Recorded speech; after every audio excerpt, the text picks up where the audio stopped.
Today on Blue 58, the Packers made a surprising roster move today that actually shouldn't be all that much of a shock. Let's talk about the release of Jason Spriggs before making some roster predictions. Then it's time to give thanks for other teams around the NFL. Blue 58! Hello and welcome to another episode of Blue 58, the one and only podcast of thepowersweep.com. I am your host, Jon Meerdink. Happy to be with you here for another episode. Fun episode today. A lot to cover, so let's dive right in. Packers made a surprising roster move today, the second of two in this, not exactly in training camp because the Mike Daniels release actually happened before training camp started. Jason Spriggs, now a former member of the Packers, having been released today, technically waived/injured because he's been dealing with an injury. But the result is the same. He is not on the Packers roster anymore. Instead, the Packers will claim running back Keith Ford, who we'll talk about in a second. Jason Spriggs has been, I think, rightfully characterized as one of the bigger busts of the Ted Thompson era. During the 2016 draft, the Packers traded their 57th, 125th, and 248th picks to the Colts in exchange for the 48th overall pick. They jumped up, in essence, 9 spots to take Jason Spriggs, giving up 3 picks to do so. It clearly did not work out. Jason Spriggs never really developed into the player they thought he was going to be. I think that much is clear. He was not a reliable starting tackle. He was not a reliable starting guard. He was not a reliable backup tackle or guard. He was not even reliable when it came to just staying healthy and staying available for Sundays. Just not a great run for Jason Spriggs in Green Bay. But this is also one of those situations where it's not clear what staying put would have accomplished that was better. We did a thing a while back, an alternate history of the 2015 draft class, where we gave ourselves some rules about redrafting that draft class. And one of the things that we said was, if you're going to take somebody else at the slot where the Packers ended up, it has to be within a reasonable amount of picks, 10 or so, after the slot in which they actually picked. Well, let's say the Packers did stay put at 57. Who was there? Well, there really wasn't a lot of great talent there. The offensive line situation wasn't great. There was a couple defensive linemen who have been useful players since then, but it's not just outstanding, 57 through 67. So it's not like they gave up a shot at a great player to go get Jason Spriggs there. 125 through 135, that second pick they gave up, also not great. Antonio Morrison goes at 125. He later ended up in Green Bay anyway. The Packers took Blake Martinez at pick number 131 with a different draft pick, and then Dak Prescott goes at 135. The Packers aren't really in the market for a quarterback anyway at that point, having just taken a Brett Hundley the year prior. But if they really had wanted to, that obviously would have been a much better pick than who they ended up with. Still, it's not like they gave up a shot at another great player because they got Blake Martinez in that same range anyway.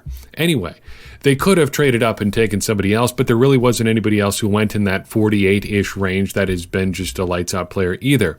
Ultimately, these just didn't work out, and sometimes things just don't work out. Fortunately, the rest of the 2016 draft class has been pretty good for the Packers. They netted Kenny Clark, Kyler Fackrell, Blake Martinez, Dean Lowry, and Trevor Davis, all of whom who have been at the very least useful NFL players, if not all the time. Some of the time, they've gotten some return on those draft picks. Now, the other side of this transaction is the Packers adding Keith Ford, a 5'10", 219-pound running back, initially entered the league in 2018 as an undrafted free agent out of Texas A&M. He's 5'10", 219, ran a 4.54 40-yard dash at Texas A&M's Pro Day, had a pretty good 10.6 broad jump, a 39-inch vertical. He fits the profile of that position we created in a recent episode, the Christian Michael Memorial Action Star running back. He's a burly guy. He runs pretty quick. He's pretty athletic. Just an athlete for a lower end of the depth chart running back. He had 21 carries for 79 yards in 2018 with Buffalo. He had been with Indianapolis so far in 2019. I'm not reading a whole lot into this one. He seems kind of just like a warm body for the Packers in the time when they're waiting for their running backs to get healthy. Still, one of these lower-end guys might end up having some burn on the roster early in the season just because of how things are shaking out.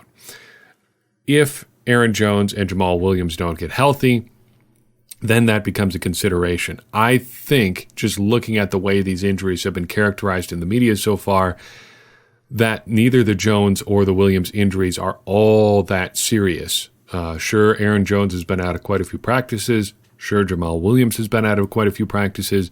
But there is a difference between training camp injuries and regular season injuries. You wonder if these guys would go if there was a game coming up on Sunday. I kind of think they probably would, but you don't know for sure, and that's why you got to churn the bottom of your roster to keep trying out all these running backs. On top of that, you're just going to need warm bodies to play preseason games, and look, the Packers have to do that on Thursday of this week. Long story short, I don't see Keith Ford jumping too high up on the Packers' running back depth chart unless there are more injuries, and that is always a possibility. Speaking of the overall roster, let's take a second to do a roster prediction. I wanted to get one of these in before the first preseason games. We'll do a couple of these throughout training camp. I think they are interesting exercises as you look at how the roster is constructed, how things change over the course of training camp.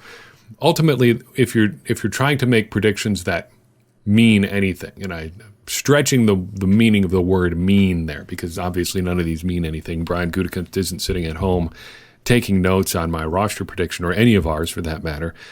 But early in training camp, none of these mean really much at all because it's not going to be until later in training camp that you really see who emerges, see who's healthy, see what other transactions happen.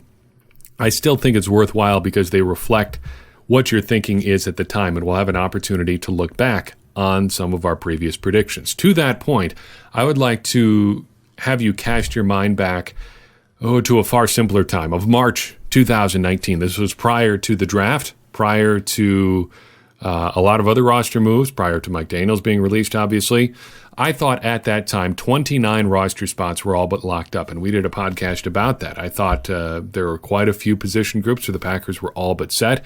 Defensive line was one of them. I thought the Packers were in pretty good shape there. They were pretty well set with what they were going to do. That obviously is not the case because the draft has changed a lot of that. And there's even some changes that could happen between now and when this roster has to be finalized. Things in a lot of those roster groups are not all that different, but I think we can get a much better idea now what the actual roster is going to look like. So let's go through position by position here and see if there are any trouble spots on this Packers roster right now. Quarterback is pretty easy. I think I'm leaning towards the Packers still keeping 3. I think it's Aaron Rodgers, Deshaun Kaiser, and then Tim Boyle in that order. I would take arguments on that if you think they're only going to keep 2. If you think it's going to be Rodgers and Boyle, that's just the 2. That I wouldn't fight you too hard on that. If you think it's just going to be Rodgers and Kaiser, I wouldn't fight you too hard on that either. If you said it was going to be Aaron Rodgers and Manny Wilkins, I probably would depart from you at that point. I would probably push back on the idea that the Packers would get rid of both Kaiser and Boyle. But other than that, I think this is pretty open here. It could be 2, could be 3. I think it's going to be 3. Running back is more interesting now than it was, I think, in March. Aaron Jones is your starter there. Then I think you keep both the Williams guys unless something really unforeseen happens injury-wise, Jamal Williams and Dexter Williams. Then you've got Danny Vitale, who is not really he's a fullback, but he's not really a fullback. He's kind of a running back, but he's not really a running back. He's almost a little bit of a tight end, but not really that either. He really fits that super back description, or the super back position, rather, that he played at Northwestern. He does a little bit of everything. Blocks, catches, runs. He's a great athlete. Been a fun surprise in training camp, but also not that much of a surprise. I think some of us have been on the Danny Vitale train since it left the station late last fall. Tight end, I've got the Packers keeping 4 right now. 4 both seems like a lot and a pretty solid number. You've got Jimmy Graham, Robert Tonyan, Mercedes Lewis, and Jace Sternberger, I think in that order too. If there's an odd man out here, if there's a change from the 4, I think it might be Mercedes Lewis. Just look at his age, look at what he does compared to these other guys. Sure, he's a good blocker, but that's about all he is at this point. And athletically, he's not in the same universe as any of these other 3 guys. Experience does matter. And it matters at a position like tight end probably more than most. But if I was going to pick one of those 4 guys to go, it would be Mercedes Lewis. The Packers, other than Tonyan, seem to have the least invested in him. Wide receiver, I've got the Packers keeping 6 right now. And here's a change from an earlier prediction that I made. I think right now, if I had to put down a roster for the Packers, I would have Trevor Davis as the 6th wide receiver. So you've got Devontae Adams, Geronimo Allison, Marquez Valdez-Scantling, Equanimous St. Brown, Jake Kummerow, and Trevor Davis. I think compared to the other receivers in camp, Davis's special teams acumen makes enough of a difference that he sticks around. I think they like Jake Kummerow and want to keep him around. And then you've got the 2 draft picks in Valdez-Scantling and St. Brown. Now, this obviously leaves Jamon Moore on the outside looking in. And this is a trend that I've actually got an article coming out on at the main site, thepowersweep.com, here later this week, kind of opining on this. What does Brian Gutekunst do when he comes up against a draft pick that isn't performing? He's got 19 draft picks in camp right now between the last 2 years. And if this was the Ted Thompson era, all 19 of those guys would be pretty good bets to make the roster. Brian Gutekunst has been a different sort of cat so far in Green Bay, and Jamon Moore could be the guy who tests some of the theories about Brian Gutekunst. Is he really different than Ted Thompson, or is he just more loyal to his guys? I'm interested to see how that plays out. Offensive line is another interesting position group. I think the Packers are pretty strong up the middle here. Overall, I've got them keeping 9 guys. David Bakhtiari, Lane Taylor, Corey Linsley, Billy Turner, and Brian Bulaga are pretty obvious. Those are your starting 5. But beyond that, I've got Lucas Patrick, Alex Light, Elton Jenkins, and Cole Madison. The interesting thing there is that most of the linemen on the roster are primarily interior linemen. Tackle becomes a pretty big question mark right now. David Bakhtiari, Brian Bulaga, and who? You don't have Jason Spriggs there anymore, so Alex Light seems to be your top backup. Beyond that, you're kind of throwing darts. Who else is out there? You've got Gerhard de Beer, Josh Nijman. It's not a deep group at tackle. If push comes to shove, I think Billy Turner probably slides out to right tackle if something serious would happen there. But then you're weakening 2 positions because you got to bring up a backup and play somebody at right guard if Turner's not going to be there. So this is going to be interesting because I think more than in past years, the Packers have a lot of depth at guard and even center and not so much at tackle. And tackle could be a real problem there if they start having some issues with injuries. No wonder they've been keeping Brian Bulaga out of practice. Keep him wrapped up in bubble wrap until you've absolutely got to use him. Flipping over to defense, I think the defensive line is still very strong. Even with the departure of Mike Daniels, you've got a lot of depth here. I've got them down to only 5 guys on the defensive line. Kenny Clark, Dean Lowry, Montravius Adams, your top 3. Then Tyler Lancaster and Kingsley Keke for depth beyond that. You've got a few intriguing prospects beyond that. Fadal Brown, the most notable one, given his size and length. He's a lot like Zadarius Smith and maybe more of an edge type too. He's listed as a defensive lineman, though, so that's where we'll categorize him for our purposes. I think he would be the most notable cut of this roster projection.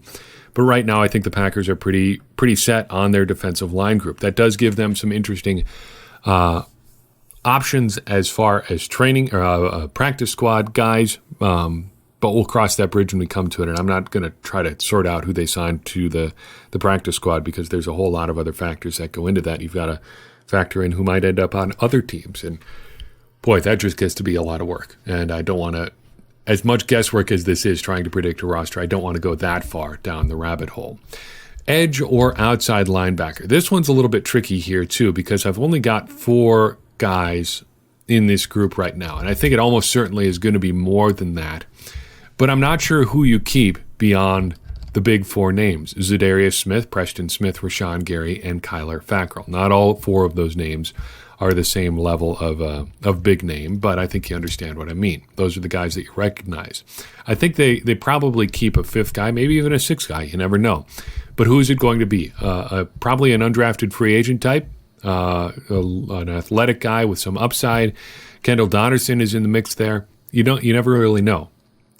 Someone is going to jump out here, though, in the preseason games, and we'll have an idea what's going to happen after that.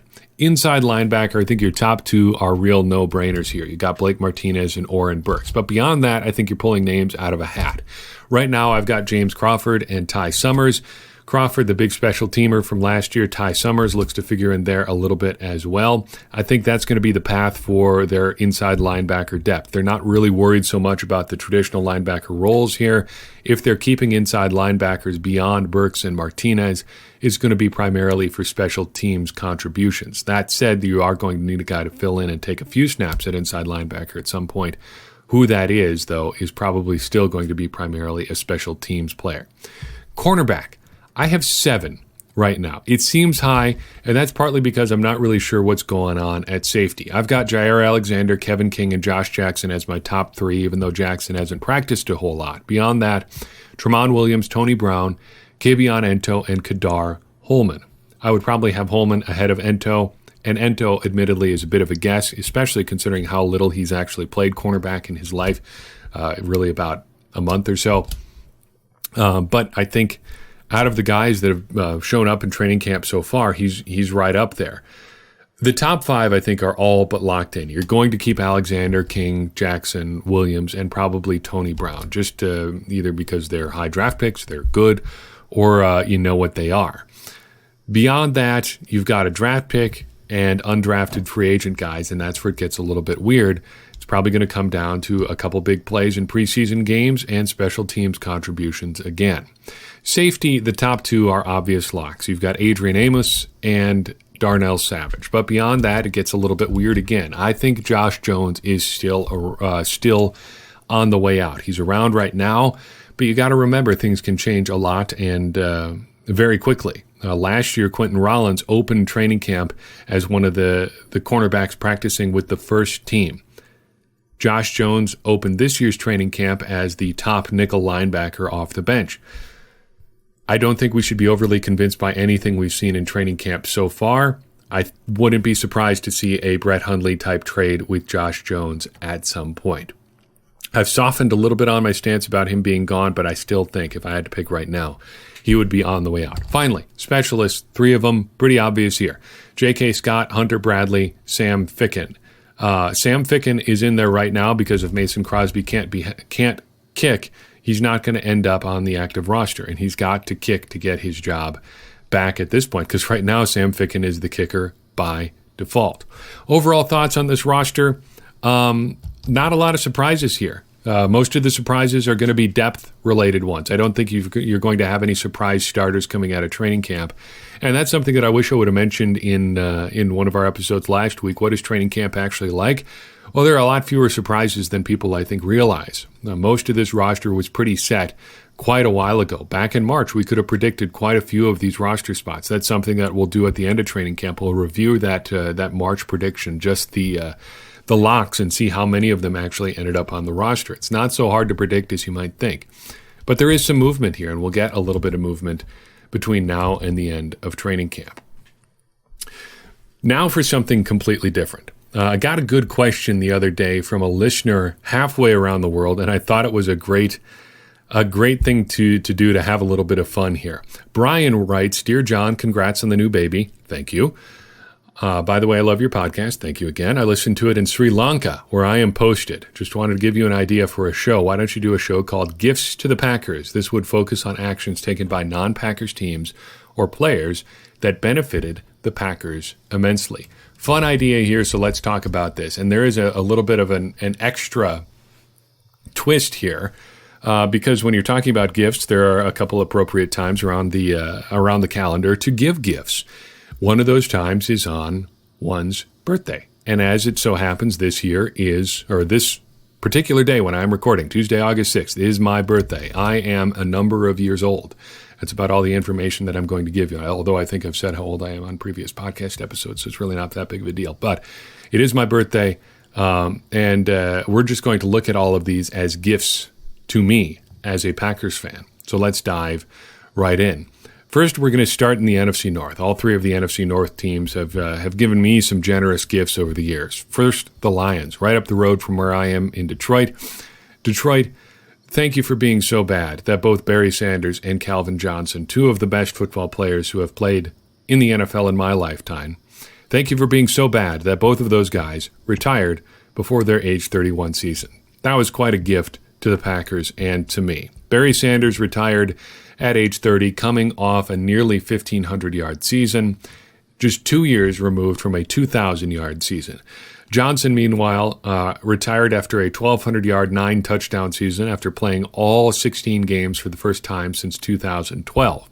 He was healthy, productive, and just decided, you know what, I don't want to do it anymore. He was a little bit banged up, to be fair, and probably Barry Sanders was too, but still, both of them seemed to be relatively close to the peak of their powers when they retired.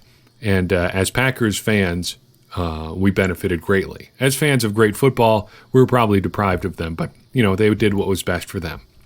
Also in Detroit, thank you, Lions, for the gift of employment for Matt Millen. He was employed for far too long and really set the Lions back a long, long time while he was there. So thank you for the gift of keeping Matt Millen around for so long. But we couldn't get through the NFC North without talking about the Minnesota Vikings. Vikings, thank you for signing Kirk Cousins to that ridiculous contract, only to get exactly what you thought you were going to get and nothing more. Look, there's nothing wrong with giving fully guaranteed contracts. I think that's a great idea. I think in the right situation, it could be super beneficial to both the player and the team. Along those same lines, I don't think there's anything wrong with Kirk Cousins as a player. I think you know exactly what you're going to get out of Kirk Cousins, which is why the combination of the absolute guaranteed money in the contract and that contract being given to Kirk Cousins was so befuddling. Who was in the race to give a fully guaranteed contract to Kirk Cousins? I don't understand it. Even if he was as good as you thought Kirk Cousins could be, which was about what he was in the NFL so far prior to the Vikings acquiring him, why that contract for him? It still doesn't add up to me. Vikings as well. Thank you for trading Randy Moss to the Oakland Raiders. The deal seemed like a good one at the time. You got a useful linebacker. You got a first-round pick, but you used that first-round pick on Troy Williamson, and it just really didn't work out for you. So some of the most dangerous years of Randy Moss's career were spent out in Oakland, where he couldn't hurt the Packers at all. Thank you, Minnesota, just as well, for trading for Randy Moss in 2010. That was just hilarious because everybody in the world could see that Randy Moss was ready to call it quits. That was just, as exciting as it would have been to see Brett Favre and Randy Moss play together much earlier, the way that they ended up together and not doing anything really at all at the end was almost just as good considering what happened with each of those players in the intervening years. Thank you for that. That was quite a gift as well. Don't think you're getting out of this either, Chicago Bears, though, because thank you for the gift of pinning all of your hopes and dreams on Mitchell Trubisky. You've got a historically great defense.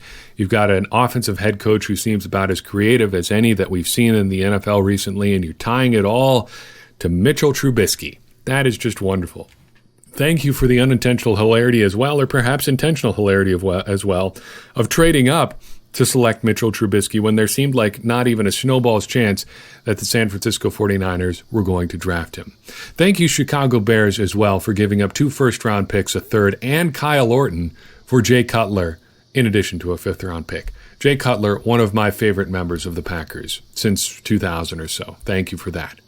Pittsburgh Steelers. Let's go back way back in time to 1995. Pittsburgh, thank you for rolling out Yancey Thigpen, just so he could drop a game-winning touchdown pass and send the Packers to the playoffs. For younger fans, go look this up. It's Christmas Eve, 1995. It's 4th and goal at Lambeau Field from the 6-yard line. The Pittsburgh Steelers have the ball with 16 seconds left. And Yancey Thigpen, the receiver who had caught 85 balls for 1,300 yards that year, is wide open in the end zone, but he somehow drops the pass and gives the Packers their first division title since who knows when.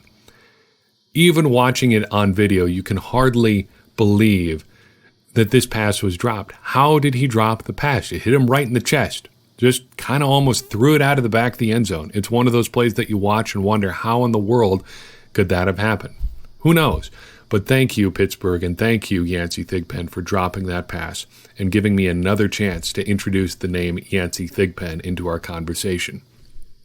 Thank you, Seattle Seahawks, for the gift of giving up on Ahman Green way too early. Sure, I understand that he only had about 329 yards and 1 touchdown in the 2 seasons he was in Seattle, but still, he turned out to be one of the best running backs in the entire league and had some spectacular seasons after you gave up on him for a song, Fred Vinson, and a low draft pick. That was not enough because neither of those things got you anything at all in Seattle. Finally, and most importantly, thank you to virtually the entire NFL. Yes, I'm talking you, the 49ers, the Dolphins, the Browns, the Bears, the Buccaneers, the Titans, the Vikings, the Cardinals, the Redskins, the Lions, the Cowboys, the Chargers, the Saints, the Panthers, the Chiefs, the Texans, the Bengals, the Vikings again, the Rams, the Cowboys, the Jaguars, the Ravens, the Raiders, all of you for passing on Aaron Rodgers in 2005. Looking back at some of these draft picks, it was absolutely insane. Some of these draft picks that went before Aaron Rodgers, people talk themselves, and I don't realize that Aaron Rodgers was not an absolute lock of a prospect coming out of college in 2005, but he was a better professional prospect than Fabian Washington was, the defensive back who Oakland took one pick ahead of Aaron Rodgers. He was a better professional prospect than Troy Williamson, who ended up in Minnesota and didn't do a whole lot at all. He was a better professional prospect probably even than, let's pick a name out of a hat, Ronnie Brown, who was picked second overall in an era where picking running back second overall was still not recognized as an absolutely insane thing to do. 3 running backs went in the top 5 that year, by the way, Ronnie Brown, Cedric Benson, and Cadillac Williams. Thank you to the entire NFL for getting completely crazy and letting Aaron Rodgers fall all the way to the Packers in the back half of the first round. So I've got for you on this episode. Thank you so much for listening. Thank you for getting us so far into training camp already. Just a programming note, I guess, before I send you off into the good night. There will be no podcast coming out immediately Friday morning because I'm not going to try to stay up after the preseason game and record an episode. We'll try to do something Friday morning and get it out to you sometime during the day, some thoughts on the preseason game. I hope you enjoy watching something approximating NFL football for the first time in a long time. It's going to be a lot of fun. If you've liked what you've heard here and want to help us keep things going, the best way to support us is by rating and reviewing on whatever platform you use to listen to this show. It helps more people find us. If you want to take your support to the next level, and several of you have been doing this recently, so I appreciate you in a big way, the most straightforward way to do that is to donate $1 per month at patreon.com/thepowersweep. Just $1 per month is enough to offset hosting costs for the show, for the site, and helps us continue to build the content we know you love here and on thepowersweep.com. And don't forget to check out our t-shirts and sweatshirts by clicking the shop link at thepowersweep.com. If you've got an idea for the show or want to say hi, you can reach us at thepowersweep.com on Facebook or Twitter or by emailing thepowersweep1959@gmail.com. I do appreciate everybody who takes the time to reach out. As always, every bit of feedback you give us helps us make Blue 58 and the Power Sweep better, which furthers our mission of helping everyone become smarter Packers fans. And as I always say, smarter Packers fans are better Packers fans, and better Packers fans are what we all want to be. I'm your host, Jon Meerdink. We will see you next time on Blue 58.